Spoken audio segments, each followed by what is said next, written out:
tema 3, tokoh dan penemuan. Subtema 3, ayo menjadi penemu PB1.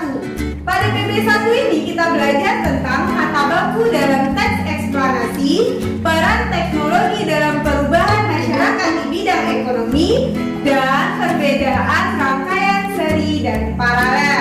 Nah, sekarang coba perhatikan ya. Kata baku dalam teks eksplanasi. Teks eksplanasi merupakan teks yang berisi informasi tentang suatu hal atau fenomena yang terjadi di dalam masyarakat. Teks eksplanasi disusun menggunakan kalimat efektif. Kalimat efektif adalah kalimat yang terdiri atas susunan kata yang sistematis dan menggunakan kata-kata baku. Dan kata-kata baku merupakan kata-kata yang penulisannya telah sesuai dengan Pedoman Umum Ejaan Bahasa Indonesia atau PUEBI. Sedangkan kata-kata tidak baku adalah kata yang penulisannya tidak sesuai dengan PUEBI. Kata-kata baku digunakan pada acara-acara resmi dan penulisan karya ilmiah. Kata-kata tidak baku biasanya digunakan dalam percakapan sehari-hari. Selanjutnya kita masuk ke dalam muatan IPS, peran teknologi dalam perubahan masyarakat di bidang ekonomi. Kemajuan teknologi membawa perubahan pada berbagai bidang kehidupan, salah satunya perubahan dalam bidang ekonomi. Saat ini kegiatan ekonomi yaitu produksi dan distribusi sudah menggunakan teknologi maju. Penggunaan teknologi memudahkan manusia dalam melakukan kegiatan ekonomi, sehingga kebutuhan dapat terpenuhi dengan cepat. Nah, bagaimana peran teknologi dalam perubahan masyarakat? Yang pertama, peran teknologi dalam kegiatan produksi. Sebelum adanya teknologi, masyarakat melakukan kegiatan produksi secara tradisional. Petani memanfaatkan tenaga kerbau atau menggunakan cangkul untuk membajak sawah. Setelah panen, padi ditumbuk menggunakan alu dan lesung. Nah, kegiatan ini membutuhkan tenaga yang lebih besar dan waktu yang lebih lama sehingga pemenuhan kebutuhan memerlukan waktu yang lama. Sedangkan saat ini sebagian besar petani menggunakan teknologi dalam bertani. Petani menggunakan traktor untuk menggarap sawah.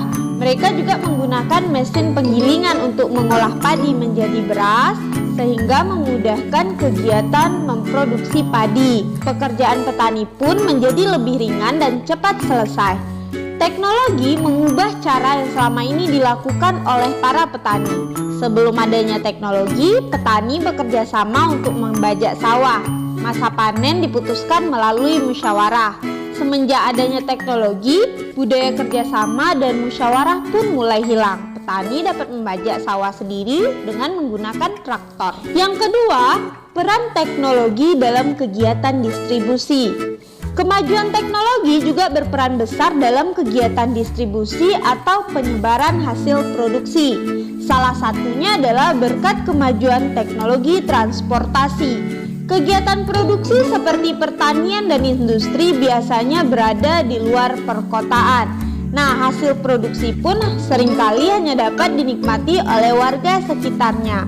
Warga di wilayah lain membutuhkan waktu yang lama untuk dapat menikmati hasil produksi tersebut. Nah, hal ini disebabkan pengangkutan hasil produksi masih terbatas hanya menggunakan alat transportasi sederhana seperti pedati, beca, atau sepeda. Keadaan ini menyebabkan barang menjadi langka. Kebutuhan masyarakat pun tidak semuanya dapat terpenuhi. Setelah sarana transportasi berkembang pesat, para produsen dapat menyalurkan hasil produksi ke berbagai wilayah. Mereka memanfaatkan kemajuan sarana transportasi seperti mobil bak terbuka untuk mengangkut hasil produksi seperti sayur, buah, padi, dan jagung. Hasil produksi tersebut disalurkan ke pasar-pasar sehingga kebutuhan masyarakat dapat terpenuhi. Selain kebutuhan warga dalam negeri, kemajuan sarana transportasi juga berpengaruh terhadap pemenuhan kebutuhan masyarakat di luar negeri. Hasil produksi dalam jumlah yang besar didistribusikan ke luar negeri menggunakan kapal. Kapal besar dapat mengangkut barang seberat ratusan ton serta menempuh jarak jauh. Kemudahan proses distribusi membuat masyarakat dapat memperoleh kebutuhan dengan mudah. Akibatnya perilaku konsumtif pun meningkat. Selanjutnya, persamaan dan perbedaan rangkaian seri dan paralel. Rangkaian listrik terbagi dua jenis, yaitu rangkaian seri dan rangkaian paralel. Rangkaian seri merupakan rangkaian listrik yang hanya memiliki satu aliran edar saja atau tanpa cabang. Sedangkan rangkaian paralel merupakan rangkaian listrik yang memiliki aliran listrik lebih dari satu aliran edarnya atau ada cabang. Apa persamaan antara rangkaian listrik seri dan paralel? Yang pertama, daya dan arus listrik yang dibutuhkan dari kedua jenis rangkaian sama besar. Yang kedua, kedua jenis rangkaian dapat digunakan secara bersama-sama. Yang ketiga, kedua jenis rangkaian memiliki kesamaan hambatan. Hambatan listrik artinya kemampuan benda untuk menahan aliran arus listrik. Contohnya, semakin panjang kabel yang digunakan, maka hambatan listrik kemungkinan akan semakin besar pula. Nah, apa perbedaannya? Yang pertama, ciri khas rangkaian seri. Rangkaian seri, rangkaian listrik yang memiliki satu aliran listrik saja.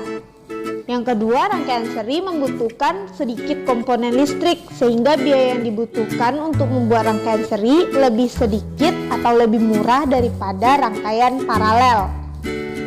Yang ketiga, cahaya lampu yang dihasilkan rangkaian seri lebih redup.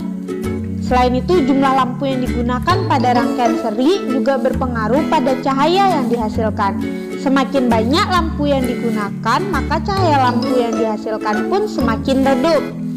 Yang keempat, jika salah satu alat dilepaskan dari rangkaian yang membuat kabel terpisah, maka mengakibatkan alat listrik lainnya padam.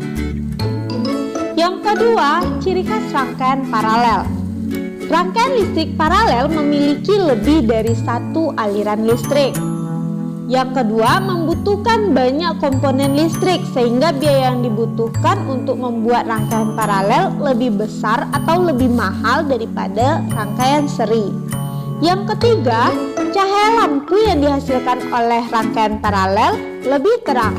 Selain itu, jumlah lampu yang digunakan pada rangkaian paralel tidak berpengaruh terhadap cahaya yang dihasilkan.